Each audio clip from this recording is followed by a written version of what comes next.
नमस्कार दोस्तों, मैं Shubham Verma, Verma GK trick YouTube channel पे आप सभी का स्वागत करता हूँ।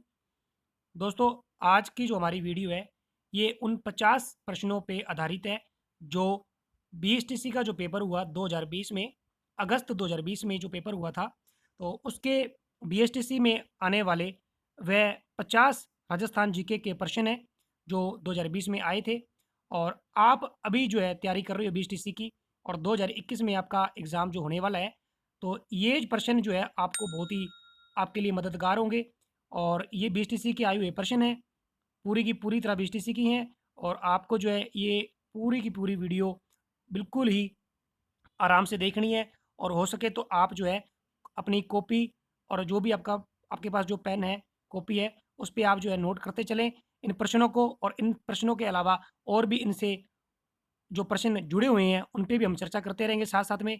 तो आपको वीडियो जो है पूरे अंत तक देखनी है, जिससे कि आपके आने वाले सभी जो क्वेश्चन हैं, वो क्लियर हो सके। तो दोस्तों बिना किसी देरी के जो है वीडियो को शुरू करते हैं। पहले प्रश्न की तरफ चलते हैं।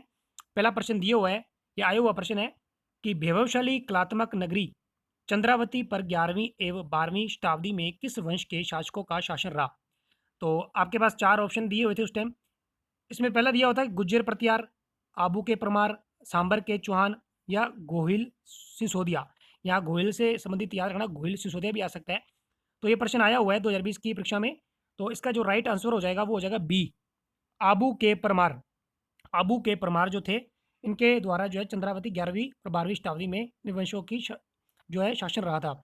और इसके अलावा आपको याद रखना है कि जो आबू के परमार जो हैं, ये जगह कहाँ पड़ती है? तो याद रखना है ये सिरोही में पड़ती है, माउंट आबू, सिरोही। और माउंट आबू, सिरोही से ही आपको ये याद रखना है कि आपके जो एग्ज़ाम में ये भी आ सकता है कि माउंट आबू, सिरोही जो है किस लिए फ़ेमस है? तो आपको याद रखना है कि राजस्थान की सबसे ऊँची चोटी कौन-सी? राजस्थान की सबसे ऊँची चोटी जो है, कौन-सी? माउंट आबू, जो कहाँ है? सिरोही में है। और इसकी ऊँचाई पूछ लिया आपसे 1727 मीटर है और कई बारी जो है इसमें फुट में भी पूछ लेते हैं, आपको याद रखना है। ये फुट वाला एग्ज़ाम जो है फुट वाली ऊँचाई जो पूछी गई थी, वो भी आई हुई थी। ये 2019 के पेपर में आई हुई है। तो ये आपको याद रखना है कि राजस्थान की सबसे ऊँची चोटी कहाँ है? वो भी माउंट आबू सिरोही में है। और इसके अलावा याद रखना है कि सिरोही में पश्चिमी बनास नदी भी गुज़रती है। तो दोस्तों ये जो है पहले प्रश्न के बारे में जितना कुछ बनने वाले क्वेश्चन थे, इन पे मैंने चर्चा की। अब चलते हैं दूसरे प्रश्न पे। अब दूसरा प्रश्न जो है ये आया हुआ है कि क्षेत्रफल राजस्थान की संस्कृति का एक महत्वपूर्ण पहलू पूजा जाता है। आपसे पूछा गया कि ये किस रूप में पूजे जाते हैं? मतलब ग्राम देवता के रूप में, ग्राम अधिकारी के रूप में, एक पूर्वज के रूप में, एक संत के रूप में। तो इसका जो राइट आंसर माना गया था वो है कि ए, ग्राम देवता के रूप में। ग्राम देवता के रूप में जो है क्षेत्रपाल को माना जाता है। ये गाँव गाँव में जो है इनकी पूजा होती है। अगले प्रश्न की तरफ चलते हैं हम। तीसरे नंबर का हमारा प्रश्न है, अगला है निम्नलिखित में से कौन-सा वाद्य यंत्र तत्ववाद नहीं है? तो राजस्थान की जब संस्कृति हम पढ़ते हैं, तो उसमें जो है कुछ वाद्य यंत्र दिए होते हैं, जैसे तत्ववाद यंत्र है, जो तारों से बना होता है, सुशीरवाद यंत्र है, जो फूँक से बनाया जाता है। तो इसमें 4 आपके पास ऑप्शन दिए हुए हैं कि अलगोजा, कामच्चा, जंतर, रमणता। तो दोस्तों इसमें जो है पहला हमारा राइट आंसर हो जाएगा अलगोजा। अलगोजा जो है वो तत्ववाद यंत्र ये नहीं है। अलगोजा होता क्या है? तो ये एक बाँसुरी के जैसा होता है। इसमें 4 जो है छेद होते हैं। ठीक है? ये याद रखना है आपको और ये कौन-सी तरह का है? ये सुशीरवाद यंत्र है और इसके अलावा जो हमारे 3 नीचे ऑप्शन दिए हुए कामाचा, जंतर, रावणता ये याद रखना तत्ववाद यंत्र है। तो इससे बनने वाले जितने भी प्रश्न थे वो मैंने चर्चा की। अब चलते हैं हमारे अगले प्रश्न पे, जो चौथा प्रश्न है हमारा। राजस्थान में क्षेत्रफल की दृष्टि से सबसे छोटा जिला कौन-सा है? तो आपको पता होना चाहिए, आप तैयारी कर रहे हैं, तो धौलपुर जो है राजस्थान का क्षेत्रफल की दृष्टि से सबसे छोटा जिला है। इसका राइट आंसर ए हो जाएगा और वहीं राजस्थान का सबसे बड़ा आपसे पूछे जिला कौन-सा है, तो वो जैसलमेर हो जाएगा, ठीक है? जैसलमेर जो है राजस्थान का सबसे बड़ा जिला, ये अलग से आपको याद रखना है और वहीं धौलपुर जो है, वो 33 वर्ग किलोमीटर में फैला हुआ और जो कि जैसलमेर जो है 38,401 वर्ग किलोमीटर में फैला हुआ है। दोस्तों अब जो है हमारा 5वें नंबर का प्रश्न दिया हुआ है कि राजस्थान में विद्यालय एवं व्यापक शिक्षा योजना निर्माण, क्रियान्वयन एवं मूल्यांकन के लिए सर्वोच्च शैक्षणिक संगठन है। ये प्रश्न आया हुआ है 2020 की परीक्षा में, तो इसके 4 ऑप्शन में दिए हुए थे, ठीक है? तो इसका जो राइट आंसर था वो था RSCERT। ये कहाँ है? तो ये उदयपुर में है। इसका पूरा नाम भी आपको याद रखना है कि राजस्थान राज्य शैक्षणिक अनुसंधान एवं प्रशिक्षण संस्थान, इसका पूरा नाम है। पूरा नाम नहीं दिएगा तो शॉर्ट में दिया हुआ था। तो ये याद रखना है कि ये कहाँ पे जगह है, तो ये जो है उदयपुर की जगह है, इसमें उदयपुर दिया भी हुआ है, इसका राइट आंसर ये है और इसकी आपको स्थापना पूछ सकता है, ठीक है? तो स्थापना याद रखना 1978 में जो है इसकी स्थापना की गई थी। 1978 में जो है इसकी स्थापना की गई थी। और आपसे कई बारी कमेटी भी पूछ सकता है जो, ठीक है, तो आपको कमेटी भी याद रखनी है, मेहरोत्रा कमेटी से जो है इसकी स्थापना की गई थी। अब जो है अगले प्रश्न की तरफ चलते हैं हम। हमारा 6वें नंबर का प्रश्न है, कोटा के किस शासक के काल को कोटा स्कूल की चित्रशैली का उत्कृष्ट काल माना जाता है? ठीक है, तो इसमें 4 ऑप्शन दिए हुए हैं, तो इसका जो राइट आंसर हो जाएगा वो हो जाएगा डी। इसका राइट आंसर डी हो जाएगा, महाराव उमेद सिंह प्रथम को जो है कोटा जो स्कूल की चित्रशैली का उत्कृष्ट काल जो है इसका माना गया था। और याद रखना है कि कोटा चित्रशैली जो है वो एक शिकार शैली के नाम से भी प्रसिद्ध है। और यहाँ जो है हमें महिला भी शिकार करते हुए दिखाई गई हैं। तो ये 2 चीज़ें आपको याद रखनी है कि आपसे पूछ ले कि शिकार शैली का संबंध कौन सी शैली से है, तो कोटा शैली से है कुछ, ठीक है। और इसके अलावा महिला जो शिकार करती हुई दिखाई गई है वो भी कौन सी शैली से है, तो भी कोटा शैली से है। अगले प्रश्न की तरफ चलते हैं। अगला प्रश्न जो है हमारे 7वें नंबर का, जयपुर के महाराजा सवाई जय सिंह ने किन स्थलों पर वेधशालाओं का निर्माण करवाया? ठीक है, तो ये कुछ जो वेधशालाएं थी उनका निर्माण कराया था इन्होंने अपने समय में। तो याद रखना 5 जो है वो वेधशालाएं थी। कौन कौन सी है, तो आपके पास ऑप्शन भी दिए हुए हैं, इसमें राइट आंसर है ए हो जाएगा, जयपुर, वाराणसी, उज्जैन, इलाहाबाद, पटना। राइट आंसर जो है ए है। और आपको याद रखना है कि इन 5 वेधशालाओं में जयपुर की जो वेधशाला है, जयपुर दिया हुआ है, जयपुर की याद रखना जंतर मंतर वेधशाला। कौन सी? जंतर मंतर वेधशाला जयपुर की जो है, इसको जो है यूनेस्को की विश्व धरोहर सूची में शामिल किया गया था। कब किया गया था पूछ ले, तो 2010 में किया गया था। तो ये तो थी वेरी वेरी इंपॉर्टेंट क्वेश्चन था, ये था वेधशालाओं से संबंधित। अब जो है अगले प्रश्न की तरफ चलते हैं हम। अगला दिया होगा कि भारतीय संसद में राजस्थान से कितने सदस्य चुने जाते हैं भारतीय संसद में? तो इसमें दिए हुए ऑप्शन 20, 25, 40, 45। तो आपको याद रखना है इसमें इसमें हमारा जो है राइट आंसर 35 हो जाएगा, 35। इसमें 35 दिया नहीं है, आप सही कर लेना। इसमें जो हमारा राइट आंसर जो है वो 35 हो जाएगा, ठीक है, 35 कर देता हूँ मैं, या गलती से हो गया। तो आपको याद रखना कि 35 सदस्य जो हैं वो राजस्थान से चुने जाते हैं। और जिसमें से याद रखना कि आपको 25 सदस्य जो होते हैं वो लोकसभा के होते हैं। और इसके अलावा राज्यसभा से 10 सदस्य होते हैं। तो हमारे राजस्थान से टोटल जो है 35 सदस्यों को चुना जाता है, जो लोकसभा से 25 और राज्यसभा से 10 होते हैं। ये क्वेश्चन आया हुआ है, आपको याद रखना है, ठीक है। और अब जो है अगले प्रश्न की तरफ चलते हैं हम। अगला दिया हुआ है कि निम्न में से राजस्थान में 1857 की क्रांति का केंद्र कहाँ था? तो जयपुर, जैसलमेर, गंगानगर, नसीराबाद। तो आपको ध्यान होना चाहिए कि 1857 की जब क्रांति शुरू हुई थी तो राजस्थान का प्रमुख केंद्र जो था वो नसीराबाद। नसीराबाद है कहाँ? तो याद रखना ये अजमेर में है। नसीराबाद जो है ये अजमेर में है। और यहाँ जो है 28 मई 1857 को जो है यहाँ पे जो क्रांति की शुरुआत हो गई थी। और आपको ये भी याद रखना है कि यहाँ पे जो हमारे सैनिक लगे हुए थे वो 15वीं NI मतलब नेटिव इन्फेंट्री बटालियन थी। कौन से नंबर की? 15वें नंबर की नेटिव इन्फेंट्री जो थी बटालियन थी। ये आपको याद रखना है इसके 1857 की क्रांति के बारे में। अब अगले प्रश्न की तरफ चलते हैं। हमारा अगला 10वां प्रश्न है, बंगाल की खाड़ी में गिरने वाली राजस्थान की नदियों का सही क्रम पूछा गया था। आपके पास 4 ऑप्शन दिए थे, काली सिंध, जवाई, माही, पार्वती, लूणी, चंबल, काली सिंध और गंभीरी। तो वेरी वेरी इंपॉर्टेंट क्वेश्चन है और ये लगभग सभी परीक्षाओं में, राजस्थान की जितनी परीक्षाएं होती हैं ये आने वाला क्वेश्चन है और पूछा भी गया हुआ है बहुत सारी परीक्षाओं में। तो आपको याद रखना है, हो सकता है कि आगे भी रिपीट हो जाए। तो बंगाल की खाड़ी में गिरने वाली नदी जो है याद रखना काली सिंध और गंभीरी। काली सिंध और गंभीरी हमारा डी जो है इसका आंसर सही हो जाएगा, डी। डी है इसका। और आपको ये भी याद रखना है कि हमारे राजस्थान में 3 प्रकार की नदियाँ बहती हैं। एक तो आंतरिक जल प्रवाह की, ठीक है, और एक बंगाल की खाड़ी की गिरने वाली नदियाँ, और वहीं अरब सागर में गिरने वाली नदियाँ। बंगाल की खाड़ी में जो है वो, इसके अलावा आपको याद रखना है वो भी कि बंगाल की खाड़ी में काली सिंध, गंभीरी के अलावा चंबल है, बनास है, पार्वती है, बाणगंगा है, खारी, बेड़च, ये सभी नदियाँ जो है यमुना नदी के पानी गिरा के जो है वो आगे जब बंगाल की खाड़ी में गिरती है। और बंगाल की खाड़ी आपको ध्यान होना चाहिए कि बंगाल की खाड़ी हमारे भारत के अंडमान निकोबार द्वीप समूह में स्थित है। अब जो है हमारे अगला प्रश्न की तरफ चलते हैं। हमारा जो है 11वें नंबर का प्रश्न है कि फल्गुबाई जो है किससे संबंधित है? फल्गुबाई जो है ये जो है किनसे संबंधित है? भवाई नृत्य से, चरी नृत्य से, कालबेलिया नृत्य से, तेरहथल नृत्य से। आपको याद रखना है इसका राइट आंसर बी हो जाएगा, चरी नृत्य से इनका संबंध है। और ये याद रखना है कि अजमेर के किशनगढ़ से इनका संबंध है। किशनगढ़ में जो है लगभग चरी नृत्य जो है ये किया जाता है, अजमेर के किशनगढ़ में चरी नृत्य किया जाता है। और याद रखना आपसे समुदाय पूछ ले तो गुज्जर समुदाय जो है इससे जुड़ा हुआ है, गुज्जर समुदाय, ठीक है। ये आपसे कोई भी प्रश्न जो है घुमा के एग्जामिनर पूछ सकता है। तो मैंने ये इतना बताया आपको। अगला प्रश्न पे चलते हैं। अगला प्रश्न जो है 12वें नंबर का हमारा, कीर्ति स्तंभ ए विजय स्तंभ जो है कहाँ स्थित है? तो याद रखना ये जो है इसका राइट आंसर ए हो जाएगा, चित्तौड़गढ़ में है। कीर्ति स्तंभ विजय स्तंभ जो है चित्तौड़गढ़ में है। और याद रखना चित्तौड़गढ़ ये दुर्ग में बना हुआ है, आपसे पूछ ले और किसने बनाया था? तो चित्तौड़गढ़ के दुर्ग के जो है एक महाराणा हुए राजा राजा राणा कुंभा ने जो है ये बनवाया था और उस टाइम जो है महमूद खिलजी जो मालवा के उन पे जो है विजय प्राप्त करके जो है बनाया था। और याद रखना इसका टाइम पीरियड पूछ लिया आपके कि कीर्ति स्तंभ विजय स्तंभ जो है ये इसका टाइम पीरियड कब बना, ये मतलब कौन से समय बना, तो याद रखना 1440 से लेके 1448 के बीच में से बनाया गया था। और विजय स्तंभ कीर्ति स्तंभ जो है ये 9 मंजिला है और 120 फीट ऊंचा है। तो इतने सारे प्रश्न जो है आपसे घुमा के एग्जामिनर कोई भी पूछ सकता है जो मैंने बता दिए हैं आपको, ये जो है चित्तौड़गढ़ से संबंधित याद रखनी है। अगले प्रश्न की तरफ चलते हैं हम। अगला प्रश्न दिया हुआ है कि शहीद भील जो बालिका थी कालीबाई निम्न में से किस स्थान से संबंधित है, उनका संबंध कौन से स्थान से है, तो पूछा गया था रास्तापाल, सांगवाड़ा, बिछावाड़ी, गोराखेड़ा। तो इनका संबंध जो है वो ए हो जाएगा राइट आंसर, रास्तापाल से संबंधित है ये। और याद रखना है अपने इनके इनके एक शिक्षक थे सेंगाबाई, उनको जो बचाते हुए ये शहीद हो चुकी थी, पुलिस की गोली लगी थी इन्हें। तो याद रखना ये जो हमारा दक्षिणी हिस्सा है बांसवाड़ा डूंगरपुर, डूंगरपुर की रहने वाली थी, ठीक है। रास्तापाल कहाँ है, डूंगरपुर में, आपसे पूछ ले रहा हूँ। अगले प्रश्न की तरफ चलते हैं हम।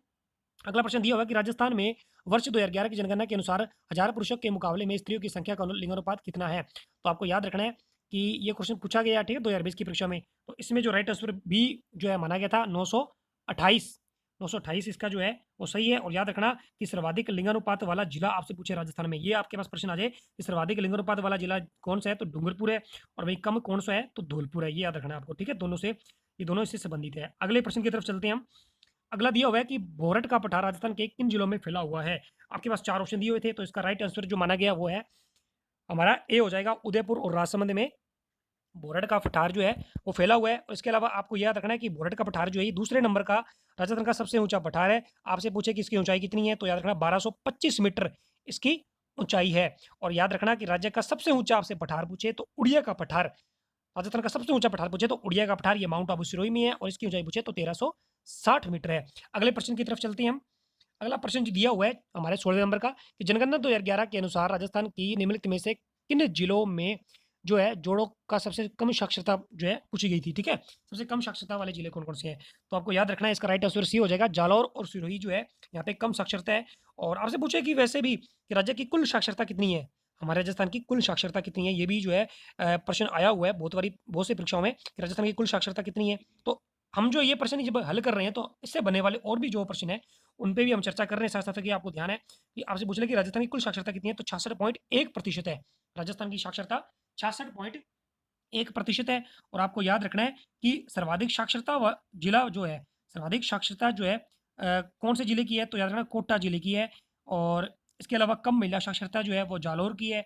और वहीं पुरुष में पूछे साक्षरता तो झुंझुनू की और कम पूछे तो बांसवाड़ा की है। तो ये बनने वाले यहाँ से प्रश्न थे। अगले प्रश्न की तरफ चलते हैं हम। अगला प्रश्न दिया हुआ है कि घग्गर नदी के किनारे कौन सा शहर बसा हुआ है, तो बिल्कुल जो है आसान सा प्रश्न था, ये गलत नहीं होना चाहिए था हमारा। इसमें पूछा गया था कि घग्गर नदी जो है ये सिर्फ हनुमानगढ़ गंगानगर में बहती है राजस्थान के। तो राइट जो है इसका आंसर हनुमानगढ़ दिया, तो हनुमानगढ़ ही माना गया है।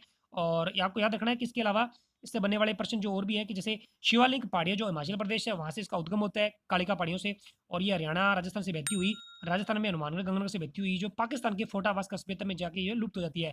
और आपको एक याद रखना है मोस्ट इंपोर्टेंट नाम घग्गर नदी का दूसरा नाम पूछे, घग्गर नदी का नाम कौन सा है, तो घग्गर नदी का जो है नाम है वो मर्त नदी के नाम से, मर्त नदी के नाम से जो है इसे जाना जाता है, मर्त नदी के नाम से जाना जाता है। ये प्रश्न जो है आपके लिए है, ठीक है, पूछ सकता है एग्जामिनर। अगला प्रश्न की तरफ चलते हैं हम। 18वें नंबर का प्रश्न है 2011 की जनगणना के अनुसार राजस्थान के किस जिलों की सर्वाधिक साक्षरता रही। तो साक्षरता से दूसरा प्रश्न जो आया अभी, तो आपको याद रखना है दूसरा प्रश्न जो है इसमें दिया हुआ है कि 2011 की जनगणना के अनुसार राजस्थान के किस जिले की सर्वाधिक साक्षरता रही। तो इसका जो राइट आंसर हो जाएगा वो है बी, कोटा जो है ये इसका राइट आंसर माना गया। और जो है आपको इतना सा याद रखना है। अगले प्रश्न की तरफ चलते हैं। अगला प्रश्न 19 नंबर का दिया हुआ है कि मांगनियार एवं लंगा लोक कलाकारों को प्रख्यात करने का श्रेय किसे दिया जाता है। तो एक व्यक्ति का नाम जो है पूछा गया, तो याद रखना है इसमें कोमल जो कुठारी हैं, कोमल कुठारी जो है इसका राइट आंसर ए हो जाएगा। कोमल कुठारी जो है ये इनका संबंध है। और इसके अलावा फिर आप याद रख सकते हैं कि कोमल कुठारी से संबंधित बनने वाला एक अगला प्रश्न हमारा है कि बोरुंदा जोधपुर, बोरुंदा स्थान है जोधपुर का, वहाँ जो है एक रूपायन संस्थान की स्थापना की गई है। और रूपायन संस्थान आपसे पूछ ले कहाँ है, तो बोरुंदा जोधपुर में है। और बोरुंदा जोधपुर में रूपायन संस्थान की स्थापना किन व्यक्तियों के द्वारा की गई थी, तो जो हमारा जो इसका राइट आंसर कोमल कोठारी एक तो उनके द्वारा की गई थी। और अगला जो हमारा व्यक्ति था विजय था जो है इनके द्वारा रूपायन संस्थान की स्थापना की गई थी। रूपायन संस्थान जो है बहुत सी परीक्षाओं में ये प्रश्न देखने को मिलता है, तो आपको ये भी याद रखना है। अगले प्रश्न की तरफ चलते हैं हम। अगला प्रश्न दिया हुआ है कि किस लोक देवता की पत्नी उनकी मृत्यु के बाद सती हुई थी? तो इसका राइट आंसर जो है वो बताया नहीं गया था। ये आपको स्टार मानना है इसका, ठीक है? इसको जो है स्टार मानना है आपको। इसमें इसका राइट आंसर नहीं है। तो ये जो है लगभग सभी को बच्चों को इसमें 3 नंबर मिले थे। तो क्योंकि 1 नंबर जो एक क्वेश्चन जो है वो 3 नंबर का है, तो इसलिए 3 नंबर सभी को बच्चों को मिले थे। अगला जो है वही प्रश्न जो है हमारा दिया हुआ है 21वें नंबर का, राजस्थान की निम्न में से कौन-सी फसल मावठ से संबंधित नहीं है? तो 4 ऑप्शन दिए हुए थे। तो इसका राइट आंसर कपास है। कपास जो है वो मावठ से संबंधित नहीं है, क्योंकि जो कपास है ये खरीफ की फसल है। और इसके अलावा ऊपर जो गेहूँ, सरसों, गेहूँ, चना, सरसों जो है ये रबी की फसल है, रबी रबी की फसल है, ठीक है? और और इसके अलावा आपको याद रखना है कि रबी की जो फसल है ये बोई बोई कब जाती है आपसे पूछ ले, तो अक्टूबर नवंबर में बोई जाती है और मार्च अप्रैल में काट ली जाती है रबी की फसल। इसके अलावा रबी की फसल जो है ये मावठ से संबंधित है, और मावठ को जो है मावठ वर्षा को गोल्डन ड्रॉप्स, इसके अलावा सुनहरी बूंदों के नाम से जाना जाता है। और वहीं खरीफ की फसल के लिए याद रखना है आपको कि खरीफ की फसल यहाँ कपास है, और कपास जो है वो जून जुलाई में बो जाती है और सितंबर अक्टूबर में काटी जाती है। अगले प्रश्न की तरफ चलते हैं। अगला प्रश्न दिया हुआ है कि जला गीत स्त्रियों द्वारा कब गाया जाता है? इसका राइट आंसर है वर की बारात का डेरा देखे जाने पर। सी राइट आंसर इसका सही हो जाएगा, ये आपको याद रखना है। इसके अलावा फिर जो है अगला हमारा प्रश्न दिया हुआ है कि राजस्थान का मंडावा कस्बा पर्यटकों के लिए आकर्षण का केंद्र है, ये प्रसिद्ध है। तो मंडावा याद रखना है, ये जो है अ, चित्रित हवेलियों या भित्रि चित्रों के लिए जो है प्रसिद्ध है, ठीक है? तो इसका राइट आंसर हो जाएगा मंडावा जो है याद रखना झुंझुनू में है। इसके अलावा अगला जो हमारा प्रश्न है कि शेख सादी की गुलिस्ता की पांडुलिपियों को चित्रित करने वाला बलदेव राजपूताना किस चित्रशैली से संबंधित है? तो ये याद रखना, ये जो है अलवर चित्रशैली से संबंधित है, इसका बी हो जाएगा। अगले प्रश्न की तरफ चलते हैं। अगला प्रश्न दिया हुआ है हमारा 25वें नंबर का कि भारतीय प्राचीन लिपि माला के लेखक कौन है? तो आपको याद रखना है कि इसका राइट आंसर ए है, गौरी शंकर हीरा चंद ओझा जो है ये इनका जो है संबंध है। फिर अगले प्रश्न की तरफ चलते हैं हम।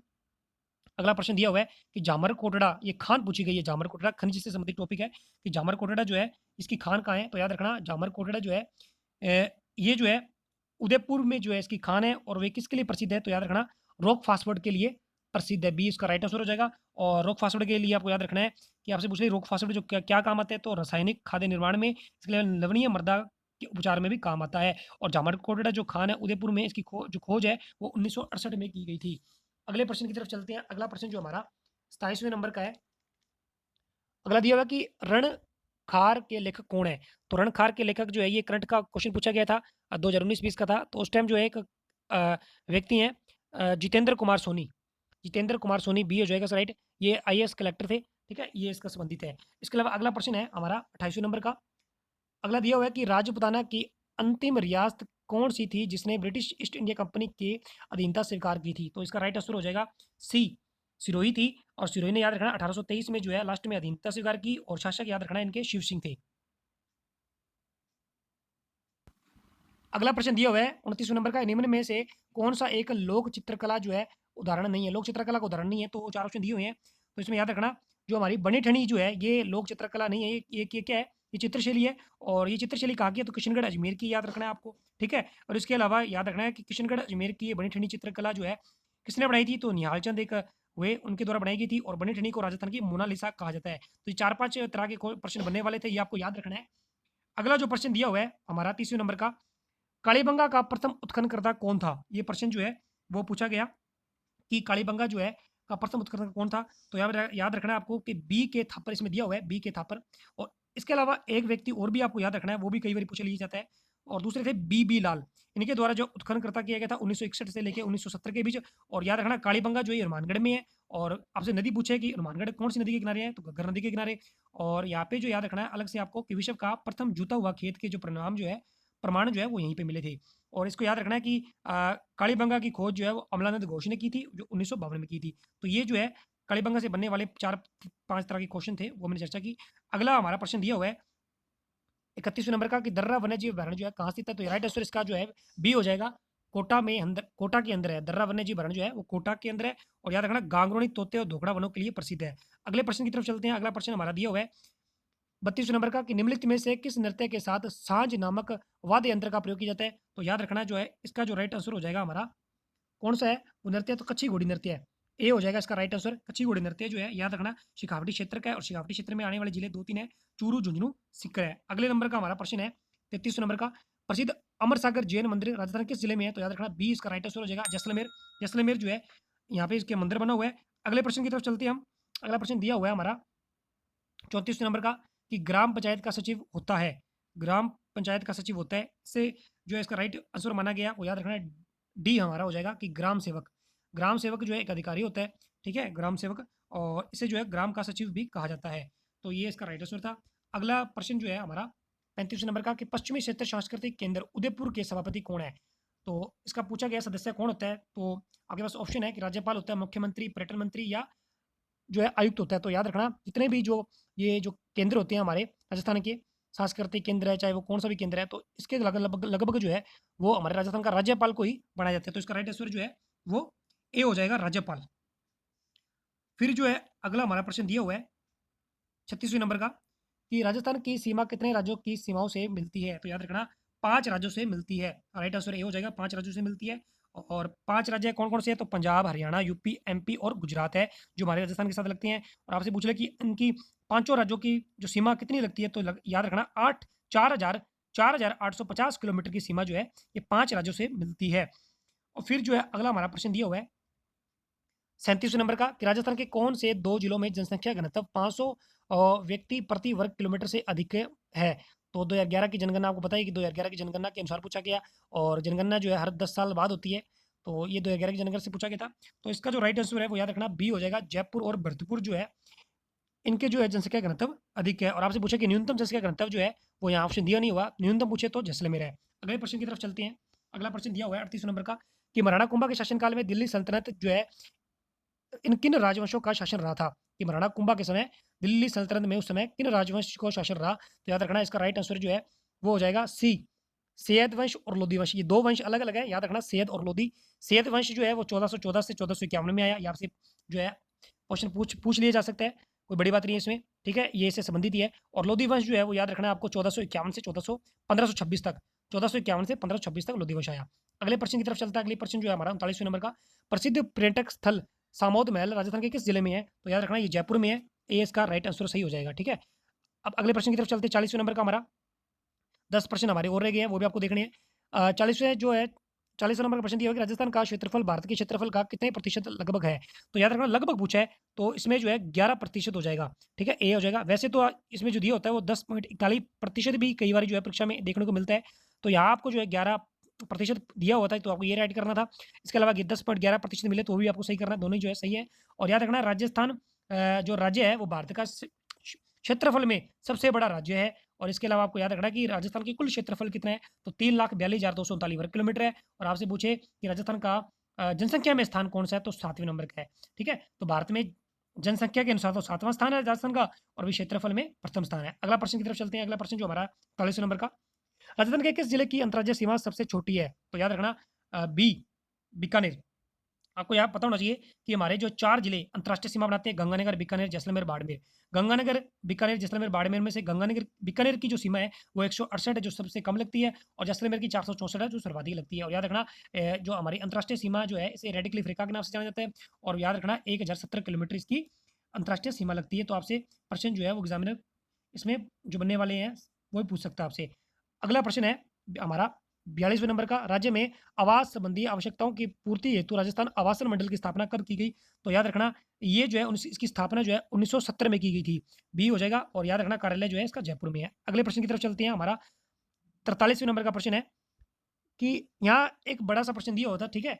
तो ये बिल्कुल आराम से करना था हमें, और ऐसा जो है और भी 2021 की जो हमारी परीक्षा होने वाली है उसमें भी पूछ लिया जा सकता है। आजकल जो ऐसे प्रश्न चलते हैं, तो ये एक एक प्रश्न देखने को मिला। इसमें सूची जो है 1 को सूची 2 से मिलाना था आपको। तो इसमें जो है याद रखना, इसमें जो राइट आंसर है वो ए हो जाएगा हमारा। ये राइट आंसर इसका माना गया था। और ये जो है इसमें ए जो है राइट आंसर माना गया। और याद रखना इसमें करनीदान, कर्ण ए में दिया हुआ है, करनीदान के जो है वो सूर्य प्रकाश हो जाएँगे, और दौलत विजय के खुमान रासो हो जाएँगे। वहीं पद्मानंद के जो कानड़देव प्रबंध और जगजीवन भट्ट जो है वो अजीतोदय के हो जाएँगे, ठीक है? तो ये मिलाना था। पहले का डी हो जाएगा इसमें, और दूसरे का सी, और तीसरे का बी, और चौथे का ए। ये कुछ रचनाएँ थी, ये मिलानी थी आपको। और आपको याद रखना है करनीदान की जो रचना सूर्य प्रकाश, इसमें जोधपुर का इतिहास के बारे में वर्णन मिलता है। और इसके अलावा पद्मनाथ की जो कन्नड़ प्रबंध है इसमें जालोर का इतिहास देखने को मिलता है। अगले प्रश्न की तरफ चलते हैं।